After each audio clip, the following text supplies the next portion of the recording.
Even though there is no direct upgrade path going from Umbraco 7 to Umbraco 8, we have built a migration tool to make some of the upgrading steps a lot easier.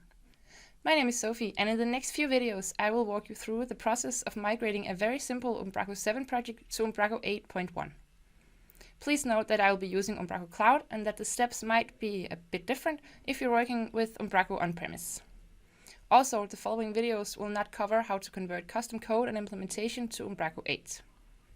With that all said, let's get started with a quick look at the agenda. As there are some requirements you need to fulfill before starting your migration journey, I'll start by introducing you to how you prepare for this in the best way. Next up, we'll start the migration. In step 1, we'll focus on the database migration, what we also call content migration. In step 2, we'll focus on moving and merging the files we need. In step 3, I'll pass the ball on to you, as you at this point will need to convert your code and implementation to Umbraco 8.